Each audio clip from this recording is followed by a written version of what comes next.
떠나라는 지도부와 떠날 수 없다는 친박 주류 의원들 간의 힘겨루기가 오늘도 계속되고 있습니다. 어제 친박계 한 중진 의원은 뉴스 집중에 탈당이 어렵다는 입장을 분명히 했는데요. 아니, 당을 떠날 이유가 없지 않습니까? 저희들이 잘못했으면 국민들한테 잘못했다 그러고 심판을 받고 지옥구를 더 열심히 다니고요. 또 지금 헌재에서 결정도 난 것은 아니지 않습니까? 그렇기 때문에 그런 결과도 좀 봐야 되고요. 또 잘못된 거 있으면 국민 앞에 우리가 사과도 용서도 빌었고요. 또 다 이선 후퇴했고요. 그런데 뭐 당을 떠나라. 하지만 20여 명의 새누리당 초선 의원들은 임명진 위원장의 이 같은 조치에 공감을 표시했고 중립적인 입장이었던 정우택 원내대표도 비대위원장에게 힘을 실어주는 모습입니다. 당 지도부의 혁신 방향에 대해서는 공감을 표시하고 적극 지지와 뒷받침을 하기로 하였습니다. 만약 타협이 안 되면 임명진 비대위원장. 그건 임명진 위원장한테 물어보세요. 제가 얘기할 성질이 아니에요. 힘을 실어주실 건가요? 당연한 거 아닙니까? 상상을 해보십시오. 만약에 이 비대위원장이 그냥 가지 못한다고 한다면 이 당이 어떻게 갈 건지 여러분 상상을 해보십시오.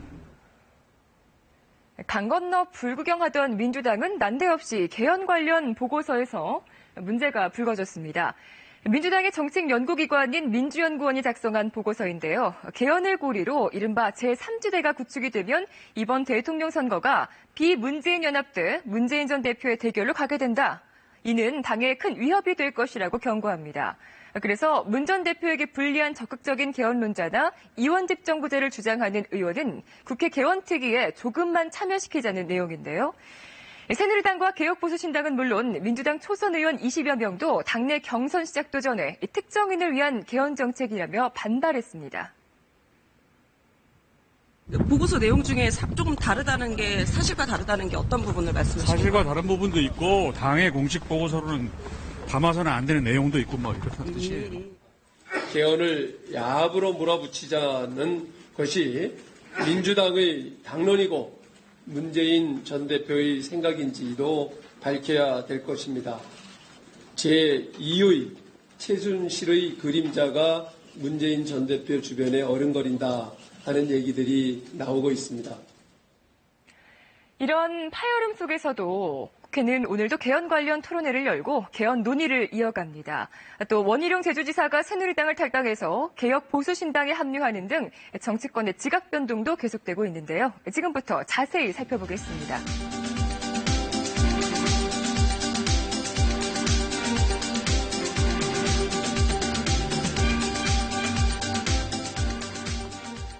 김영진 명지대 교수와 이 시각 정과 상황 분석해 보겠습니다. 어서 오십시오, 교수님. 네, 안녕하세요. 서청원 의원의 기자회견 보셨습니까? 네네. 네, 어떻게 평가하십니까? 아주 격한 말들이 쏟아졌습니다. 일단 정치에서는 넘지 말아야 할 선들이 있지 않습니까? 근데 오늘 기자회견 내용을 보면 거의 폭언 또는 더 나아가서 그 한 상대를 향해서 비수를 꼽는 그런 말들이 오가고 있는데요. 일단 새누리당은 두 가지 면에서 패착을 했다. 첫 번째는 임명진 비대위원장한테 모든 전권을 준다고 약속을 하고 들어온 거 아니겠습니까? 그렇다고 한다면 일단은 비대위원장에 의해서 당이 쇄신하는 모습을 좀 보여야 되는데 그런 면에서 보면 너무 취약했다는 거고 있고요. 두 번째는 친박 책임론에 관련돼서 단순하게 이선 후퇴라든지 백의종군한다고 해서 과연 새누리당이 변화될 수 있을 것이냐에 대한 근본에 대한 문제를 좀 성찰을 해봐야 되지 않겠는가라는 생각을 하거든요. 그런 식으로 따지면은 이정현 전 대표는 탈당할 이유가 없죠. 그러나 여하튼 무한 책임을 지고 있는 사람들이 그 책임지는 모습을 보여야만 당이, 그러니까 새누리당이 죽어야 보수가 산다는 게 아니라 친박이 나름대로 자기 성찰과 더불어서 책임지는 모습을 보여야지 당이 산다라고 하는 그 숙명적 과제를 안고 있다고 봅니다. 자, 그러면 방금 전 입장을 발표한 서청원 의원, 임명진 비대위원장을 향해서 거짓말장애 성직자, 악성종양, 거친 단어를 쏟아냈는데 잠깐 기자회견 내용 보시겠습니다. 임명진 위원장의 불법적 행태에 대한 당원 동지 여러분들이 불만을 외면할 수 없기에 저는 비상한 각오로 이 자리에 섰습니다.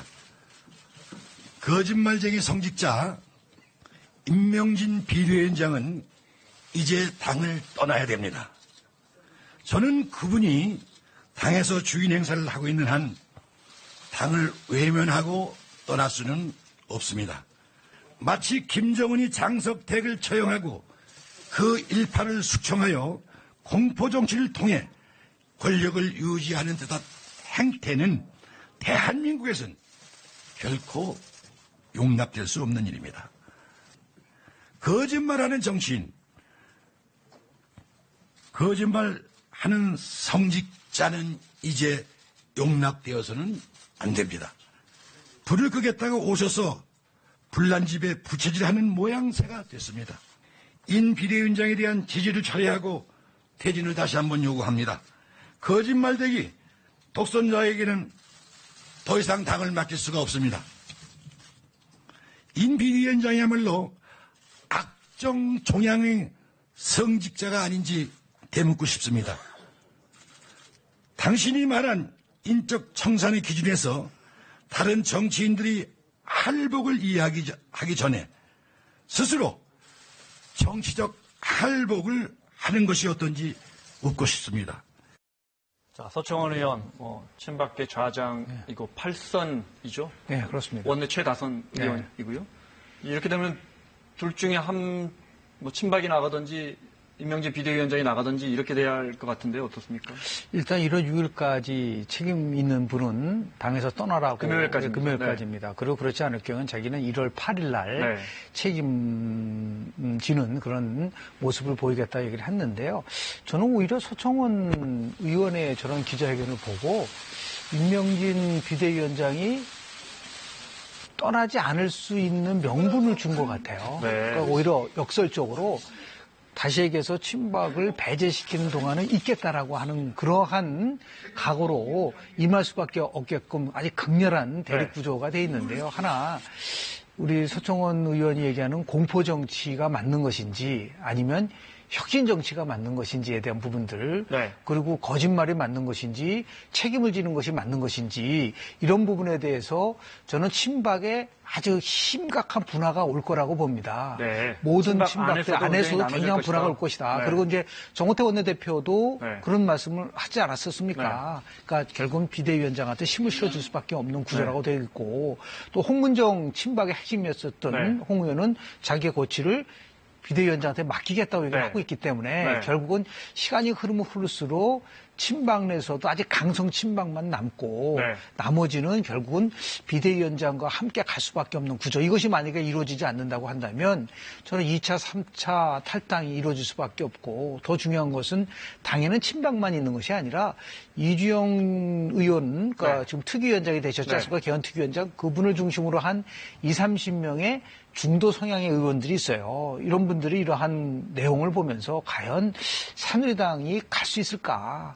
그러니까 결국은 해체를 통해서 나중에 새롭게 할 수 있는 부분을 만들려고 한다면 결국은 비대위원장의 힘을 싣고, 그리고 결국은 친박이 물러나게 되면 새누리당이 새로운 모습으로 나가게 되면 대선 전에 서로 결합할 수 있는 그러한 여지를 만들기 위해서라도 비대위원장에게 힘을 실어주지 않을까라고 조심스럽게 추론해 봅니다. 교수님 말씀처럼 오늘 정가윤 의원이 지금 친박 핵심이죠. 그렇습니다. 5선의 의원인데 탈당하기로 했고요.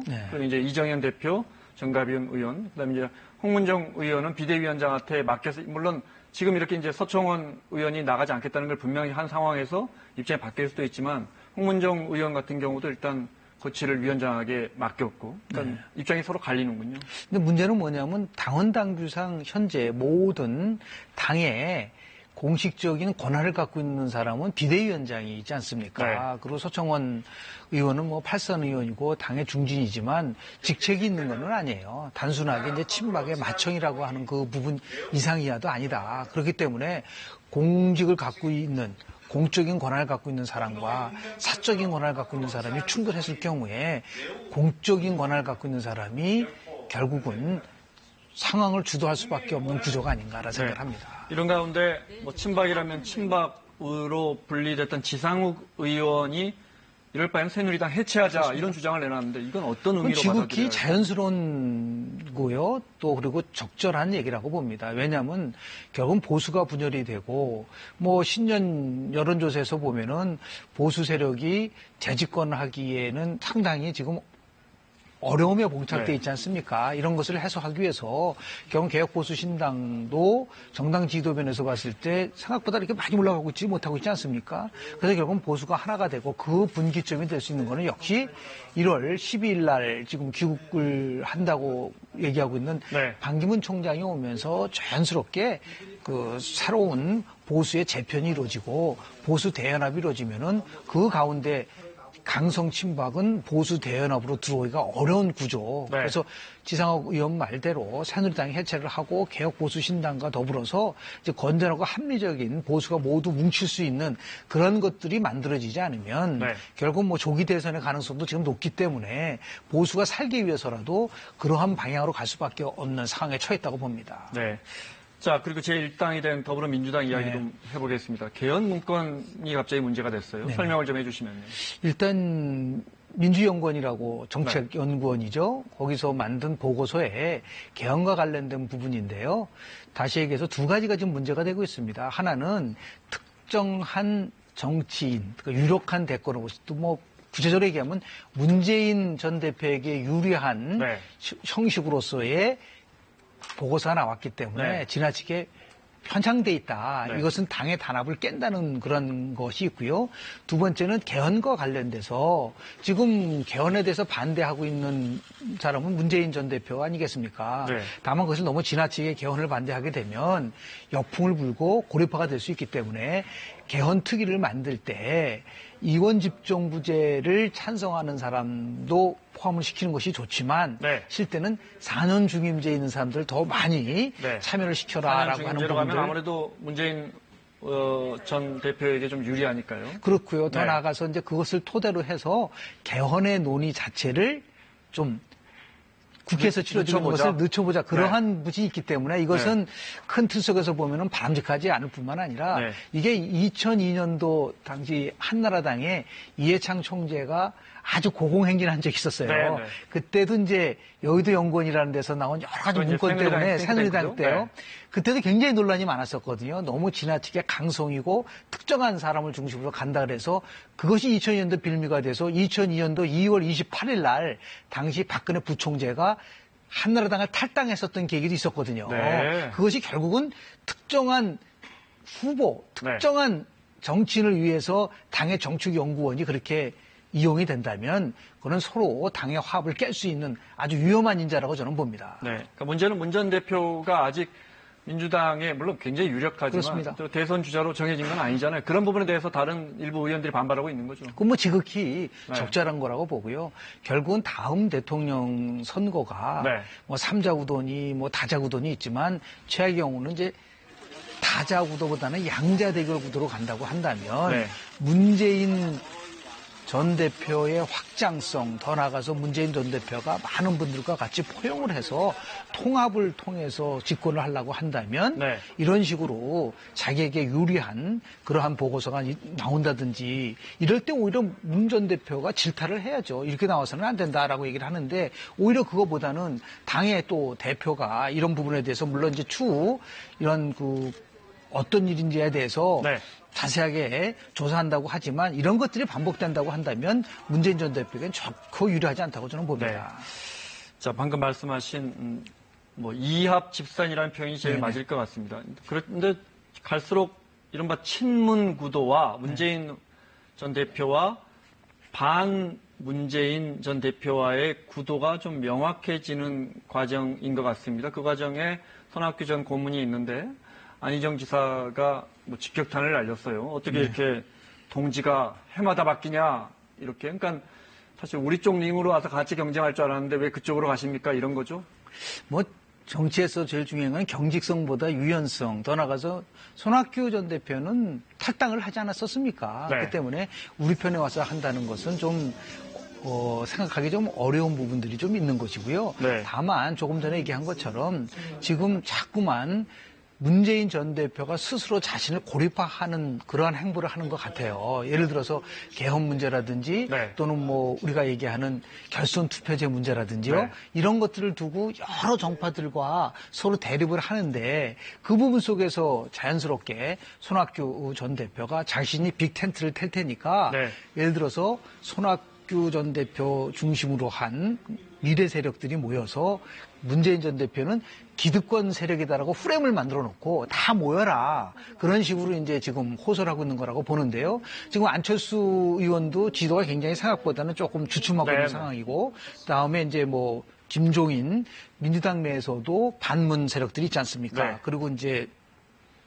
반기문 총장도 오게 되면은 네. 그것은 이제 개헌을 토대로 해서 다만 이제 개헌을 고리로 해가지고 정계 개편을 한다는 것은 개헌의 순수성을 해칠 수 있는 부분들이 있습니다. 그러니까 우리가 백년대계를 보고 개헌을 해야 되는데 다만 오로지 선거에서 승리하기 위해서만 그리고 개헌을 한다고 한다는 것은 그거는 제가 볼 때는 결코 바람직하지 않기 때문에 네. 이런 부분 속에서 지금 가장 중요한 것은 정치권에서 여러 가지 개헌 문제를 포함해서 대선 얘기만 하고 있지 민생 문제라든지 안보 문제에 대해서는 전혀 좀 거론하고 있지 않지 않습니까? 네. 트럼프 새 대통령이 지금 미국 대통령이 갖고 네. 있는 여러 가지 함이라든지 리스크가 있는데 그런 면에 대해서는 우리 정치권이 네. 목소리가 거의 나오지 않고 이러한 뭐 전략보고서 문제라든지 더 나아가서 연대 문제라 이렇게 얘기한다는 것은 네. 국민들이 국민들이 봤을 때는 참 답답하다라는 말씀을 좀 드리고 싶습니다. 갑자기 뭐 조기 대선이 다가올 가능성이 높아졌기 때문에 그런 게 아닌가 싶기도 하고 빅텐트 이야기하셨으니까 네네. 이른바 제3지대에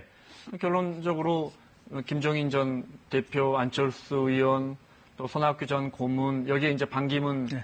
사무총장까지 이제 전 사무총장이죠. 네. 모일 가능성이 한 달 전보다 훨씬 더 높아졌죠. 많아졌다고 봅니다. 두 가지 이유 때문에 그럽니다. 한 사람이 워낙 강하면 나머지 사람들은 다 결합을 할 수밖에 없고요. 네. 결국은 2012년 대통령 선거와 마찬가지로 양자 대결 구도로 갈 수밖에 없는 여러 가지 상황적 요인들이 있어요. 네. 지금은 보수 분열됐고 진보 분열됐지만 결국은 보수와 진보가 더 나아가서 대한민국의 새로운 미래 우리가 87년도 민주화 이후 30년이 흘리지 않았었습니까? 네. 그러니까 2017년 체제를 만들기 위해서 여하튼 간에 여러 형태의 연대와 구도가 만들어질 수밖에 없는 상황이 지금 전개되고 있다고 저는 봅니다.